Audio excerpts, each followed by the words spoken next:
जब तक इनको कुर्सी मिलेगी तब तक इनकी तानाशाही चलेगी। ये मोटा भाई छोटा भाई बहुत खेल खेलेंगे आपके साथ। तो जैसे आपकी ज़िंदगी के साथ ये खेल रहे हैं वैसे आपके परिवार के साथ भी खेल सकते हैं, आपके नौकरियों के साथ खेल रहे हैं। तो देखिए जुमलों का तो कुछ भरोसा नहीं, कभी भी कहाँ से आ जाए। वो कभी भी खुद बोल सकते हैं जुमले, कुछ पता नहीं उनके जुमले कब आते हैं उनके मन में और कब बता जा जाते हैं। कभी जुमलों में कानून आ जाते हैं, कभी जुमलों में तालाबंदी आ जाती है, कभी जुमलों में रोज़गारी आ जाती है, कभी पेट्रोल के दाम बढ़ जाते हैं। जुमलों में कहीं कहीं से कुछ आता है। तो ये अब मोदी जी का, और अब तो बांग्लादेश में जाके उन्होंने बोला बांग्लादेश से भी नीचे हो गया भारत। तो आप रोज़ 8 बजे आके बोलते हो कि भाइयों और बहनों 2 गज की दूरी, मास्क है ज़रूरी, तो आप पहले अपने नेता खुद मास्क लगाओ। अमित शाह जी ये दो एक भाई हैं, मोटा भाई छोटा भाई, ये दोनों एक प्लान बनाते हैं, बहुत अलग से प्लान बनाते हैं अकेले में। ये क्या करेंगे, अगला कानून कौन सा लाएंगे, अब कौन सा कानून लाएंगे किसी को नहीं पता होता, ना किसी से सलाह लेते हैं। बस 2-3 अपने चेलों से लेते हैं, पूछते हैं कि ये सही है, अब हम इसे डाल रहे हैं। ये आप प्रधानमंत्री की कुर्सी तो ले ही ली है तो आप उसकी जिम्मेदारी भी निभाइए। तो अब वो ऐसा दिन तो कभी नहीं आएगा जब तक वो है, और कब तक हैं वो इस कुर्सी पे, ये भी आप दिन गिन लीजिए उनके। अच्छा, कब तक हैं? जब प्रधानमंत्री का अगला चुनाव आ जाए देखते हैं उनकी कुर्सी आती कि नहीं आती है। वैसे तो मेरे को तो नहीं लगता आएगी और ना जनता को लगता आएगी। तो मोदी जी तो हर दिन जहाँ बैठने जाए इमोशनल बात करते हैं, रोज़ आंसू बह जाते हैं उनके कि मैं गरीब का बच्चा हूँ। तो मोदी जी आपको मैंने पिछले इंटरव्यू में भी कहा था कि आप आंसू बहुत बहाते हैं, पसीना बहाइए आपको वोट मिलेगा। अच्छा। आप तो कहते हैं मैं गरीब का बच्चा हूँ, आपने गरीब का ही साथ नहीं दिया तो आप किसका साथ दोगे? आपने गरीब को सड़क पे उतार दिया, रेल की पटरियों पे उतार दिया। आप गरीब के बच्चे हो तो आप गरीब का साथ। लोगों को देखते हैं कि ये जय श्री राम, तो मोदी जी जय श्री राम से देश तो नहीं चलेगा। तो ये इंसानियत के तौर का देश है और इसमें ये तो हमारा एक अनोखा देश है जिसमें हिंदू मुसलमान सब सारे धर्म हैं और जैन और कितने सारे धर्म हैं। और आप देखिए तो आपको ये देखना चाहिए कि इंसानियत आप लाएं, और जब तक आप इंसानियत नहीं लाएंगे तब तक आपको कुर्सी नहीं मिलेगी। चुनाव आयोग जो हमारा भारत का है उस पर एक सवाल उठता है कि इस तरह की जो अभी चल रहा है, पेंडेमिक चल रहा है, उसके अंदर आप रैली करवाते हो, चुनाव करवाते हो, तो आपको क्या सलाह आप चुनाव आयोग को दोगे कि इस तरह की सिचुएशन में भी इलेक्शंस करवाना ठीक है क्या? चाहे वो बिहार की बात हो, चाहे वो बंगाल की बात हो, या फिर ये अभी जो पंचायत चुनाव चल रहे हैं, क्या लगता है?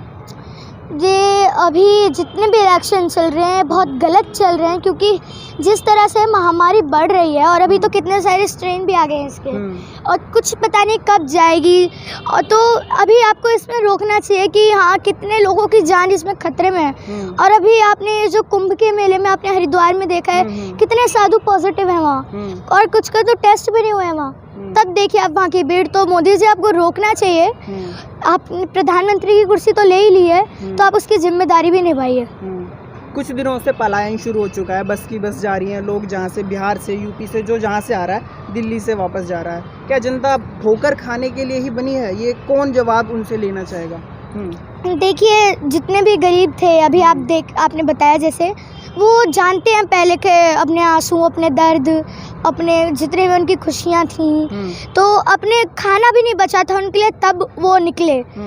तो पैदल यात्रा की उन्होंने, फिर वो पैदल यात्रा दृश्य फिर से शुरू हो गया है। तो पैदल यात्रा पे नहीं निकल पाए तो उन्होंने रेल की पटरियों के सहारे वो निकले कि रेल की पटरियों के सहारे तो निकलेंगे वो।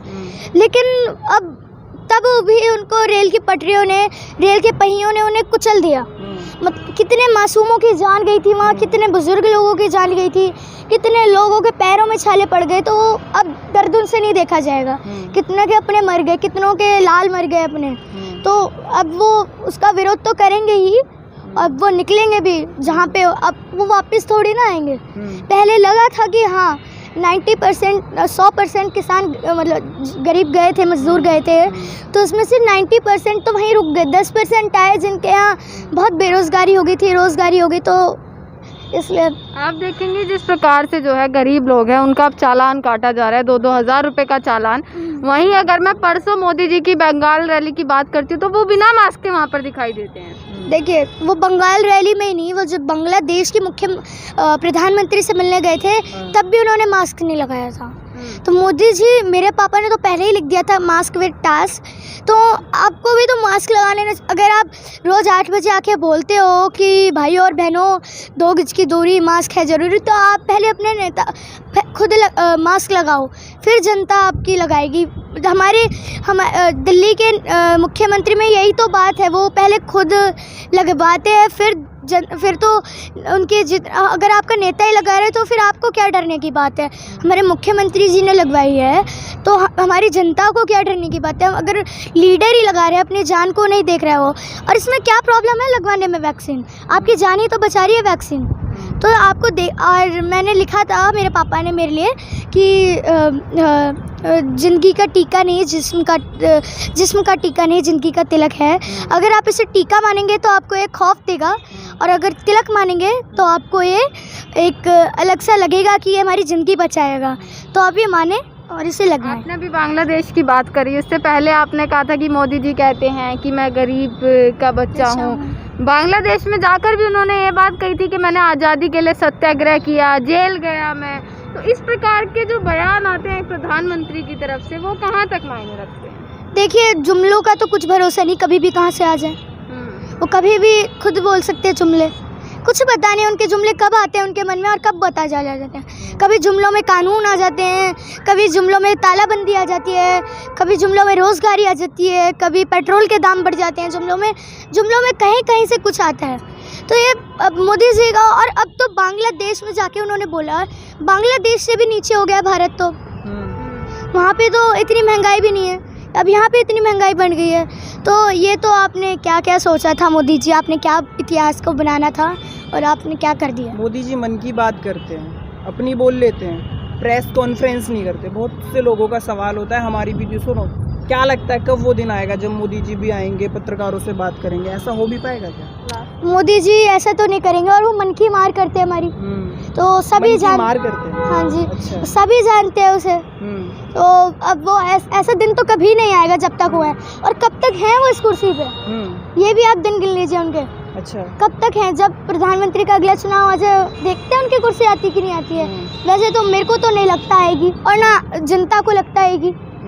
तो किसानों की आप आन दीजिए पंजाब यूपी में इलेक्शन, देखते हैं फिर उनकी कुर्सी कहाँ। अच्छा, पोस्ट में क्या क्या काम होता है? आपने, चलो पॉलिटिक्स आपको अच्छी तरह पता है, क्या लगता है कितने काम प्रधानमंत्री करते हैं जो होता है उसमें?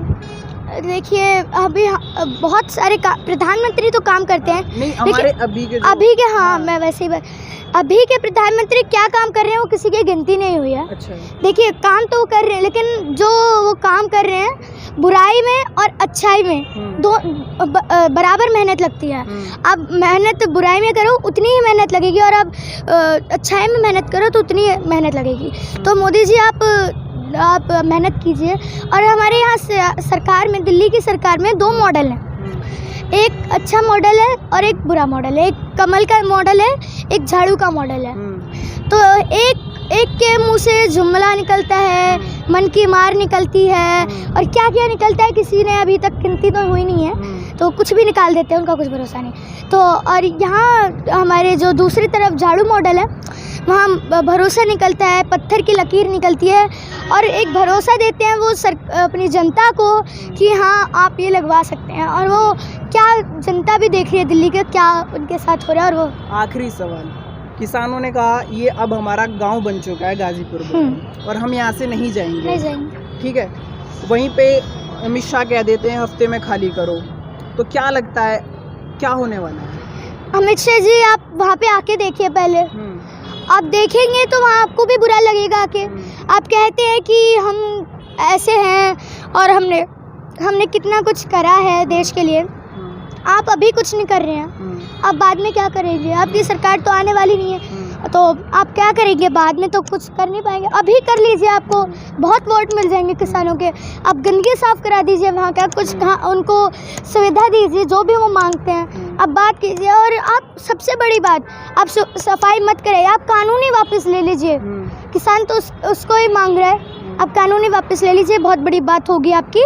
और हाँ, पूरा देश विरोध में है, और हाँ जितने भी लोग मोदी जी के साथ हैं वो साथ रहेंगे, और जो खिलाफ है 90% तो खिलाफ ही हैं अभी तक।